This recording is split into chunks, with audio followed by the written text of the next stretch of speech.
the Abhayagiri Dagoba rises over Anuradhapura. Built by King Vallagambahu in the 1st century BC, it was one of the great monuments of its time. It is around these giant shrines that the story of Queen Anula would unfold.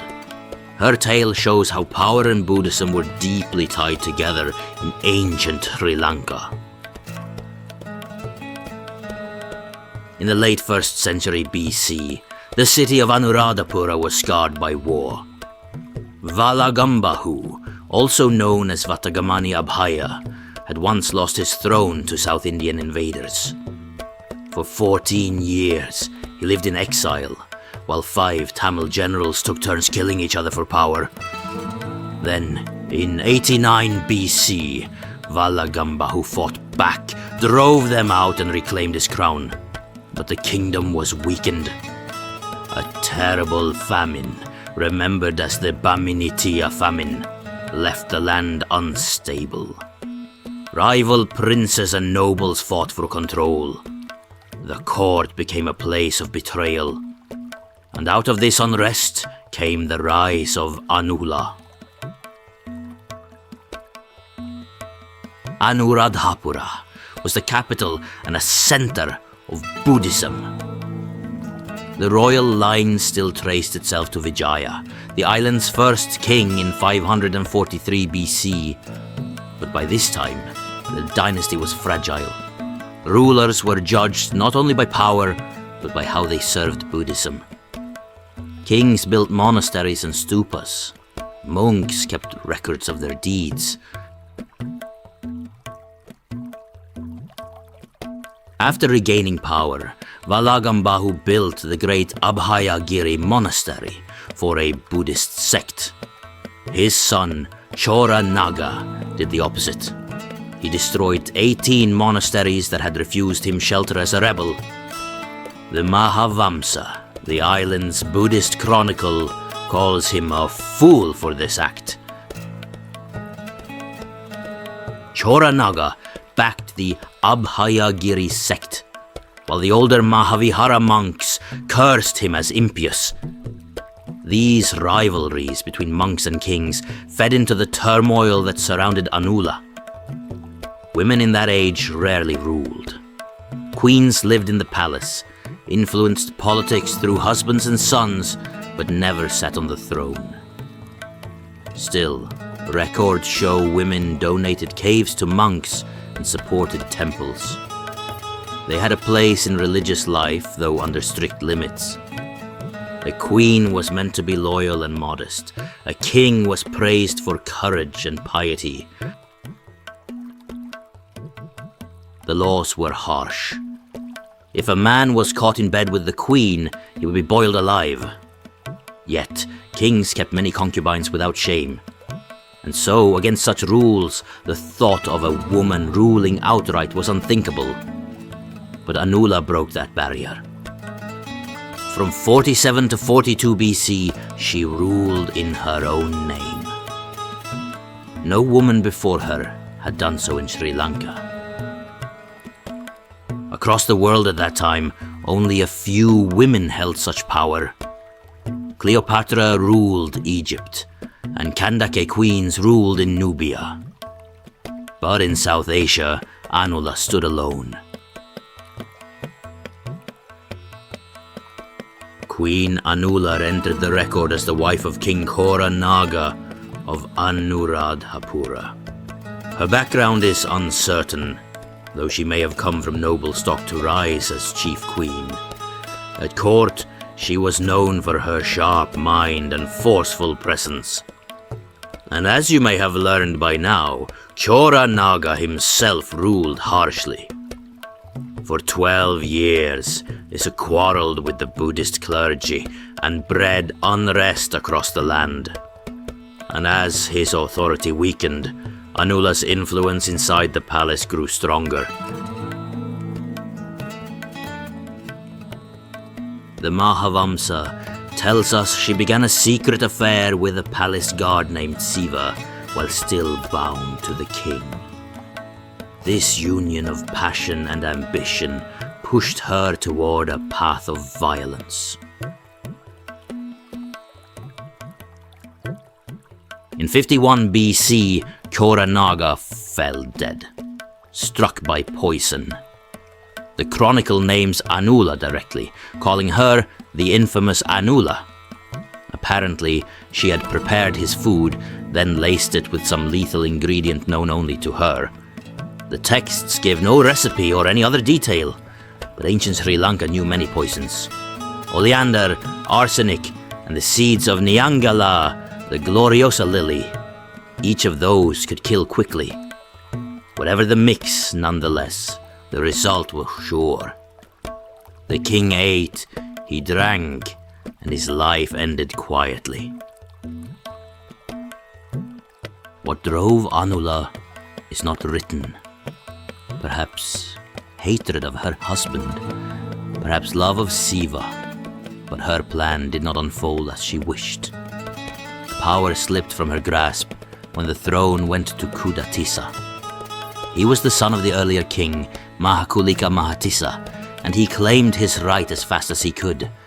And instead of punishing Anula, Kuda Tissa took her as his queen. The chronicle hints that he forgave her, which was a word that suggested suspicion but also calculation. And so, by marrying the widow of Chora Naga, he strengthened his own claim to rule. Maybe he believed he could control her. Maybe he was taken by her presence. Either way, the choice would seal his fate. For with Anula beside him, another king sat on the edge of death. By 47 BC, Queen Anula's heart had turned elsewhere.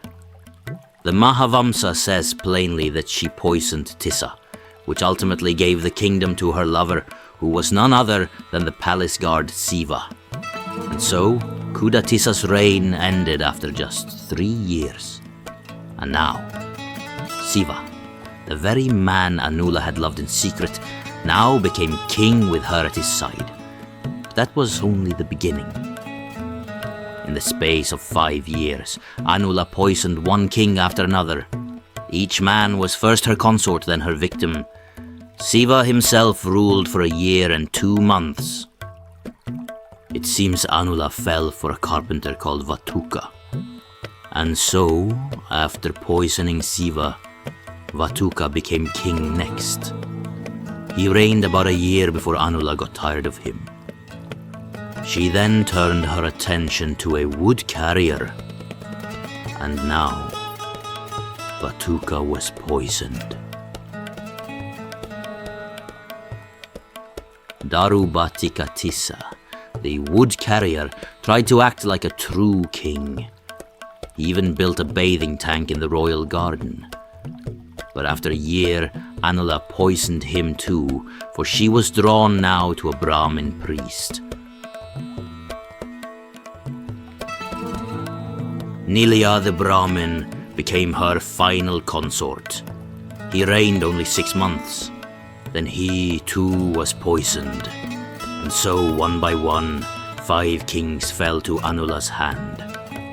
With each death, she cleared her path, closer to rule on her own.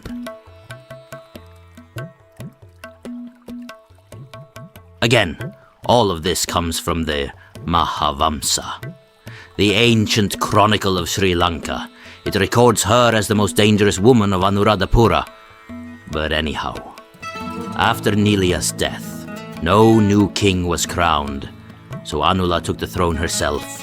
The Mahavamsa says. The Queen Anula herself reigned 4 months. One line says simply that. For 5 years, she continued what she was doing, and no prince or general nor a monk opposed her. She was the first woman to rule Anuradhapura, and the first queen regnant in Sri Lanka. As you've gathered by now, her path to power was soaked in poison. She never raised an army or staged a coup. She struck in secret, 1 cup at a time, The chronicles don't even mention any riots or battles, only the quiet fall of kings. The monks who wrote the Mahavamsa judged her harshly. They claimed she kept 32 palace guards as lovers. They called her wicked and shameless, a woman without restraint. Later writers compared her to a black widow, devouring each mate in turn. But those numbers and insults carry bias, for 32 may not be a fact, but a symbol of excess. After all, it was written by monks. Men who condemned women who claimed power or desire. Male kings, on the other hand, shed rivers of blood and were still praised. For instance, Kuda Tissa killed 60 monks in the 1st century AD. Others filled harems with hundreds of women. But according to those same monks, such acts were called strength and not sin. Anula, however, was judged differently. Her lovers were called scandal, her killings were painted as lust and madness, and again, the same deeds by men were excused as politics. But the truth is harder to know. It's clear, however, that she was ruthless, and she was clever. She poisoned 6 men to clear her path, and for 4 months she sat alone on the throne. Despite all that's been said, Queen Anula's reign of poisons could not last forever. By 42 BC, one survivor of the royal line was waiting to strike. Prince Kuda Tissa. He was the younger brother of King Kuda Tissa, another son of Mahakulika Mahatissa. He had fled Anuradhapura when Anula began her purge. The Mahavamsa says he left due to fear of Anula, which says a lot. Her name alone carried terror, and so for years he hid. But while he stayed out of sight, he gathered support. He drew to his side those sickened by the queen's bloody rule. Messengers slipped from the capital at night. They carried news of each new king's death. In the countryside, anger and dread spread. For the dynasty had been stolen by a queen who poisoned her way to power. For many, it was an outrage that could not stand. And so, in the 4th month of her rule, Prince Kuda marched on the capital. The battle is not described in detail, but the sources agree. Resistance was weak. Her rule had no deep support. Her palace guards could not stop the prince's army. The coup was instantaneous. Anula was captured alive inside the palace. The chroniclers tell us her fate with grim satisfaction. Kuda ordered her burned alive on a funeral pyre. It was a brutal choice, for a pyre is meant for the dead. And so she was forced to suffer her own cremation while still living. After all, fire carried meaning. It was cleansing, punishment, and even divine retribution. Therefore, by burning her, they cast her as something unholy, to be purged by flame. The Mahavamsa calls her the licentious Anula. Her punishment was not only for murder, but also for her sexual scandal. It was patriarchal vengeance, making her an example. So in the same halls where she once ruled, Queen Anula died in fire. She had held power for 5 years through puppet kings and only a few months in her own name. Kuda Tissa then took the throne. He ruled for either 22 or 32 years, depending on the source. Kuda Tissa restored order. The chronicles remember him kindly. The Mahavamsa says he ruled the country with justice for all, and one of his first acts was to build and repair temples. he set about restoring Buddhism after years of turmoil. And so the message was clear. Virtue had returned after the fall of the monstrous queen. Anula's name lived on as a warning. She became the symbol of evil, the story of the lustful, the treacherous woman who disrupted the natural order. Later generations used her as a cautionary tale, but from another angle, she was something else. She was a woman who defied every boundary of her age. She seized power in a world where women had none. Today, the ruins of Anuradhapura still stand. The great stupas like Abhayagiri rise high over the land. And in the museum, coins from the 1st century BC sit on display. Some may have passed through hands in Anula's time. These relics are silent. They do not tell of poison cups or midnight whispers. But the chronicles, paired with scholarship, let us picture it. A queen moving through shadows with a chalice of death. Kings gasping as poison took hold. Lovers and guards turned into tools of her will. And in the end, the fire rising in the palace windows as a new king took the throne. But Anula was the first woman in Asia known to rule a kingdom in her own right. Later queens in Sri Lanka were rare, and when they did appear, they ruled only in moments of crisis. The next, Queen Sivali in 35 AD, lasted just a few months before a male relative deposed her. It is as if Anula's bloody story became a warning against women on the throne. Needless to say, there is no image of Anula whatsoever, no statue, no record beyond the words of monks. And in those words, what mattered was not her rule, but her morality. A later text offers a very different picture of Anula. The Shramana Dutta Kavya, written by a monk of the Abhayagiri sect, does not call her a murderous queen. It says she was crowned at the request of the generals, hinting she had backing from the kingdom's power brokers. It also records that she carried out rituals at the Abhayagiri monastery. That would mean she supported the Abhayagiri monks. If so, it explains why the Mahavamsa, written by their rivals at the Mahavihara, treated her so harshly. The same bias colored their view of Chora Naga, who was another king tied to Abhayagiri.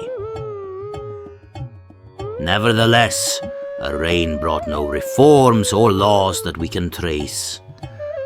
Her importance is symbolic. She showed that a woman could take the throne. And she gave later writers a case against women rulers. One modern writer joked, "If you think Cersei Lannister is scheming, Anula could give her a run for her money.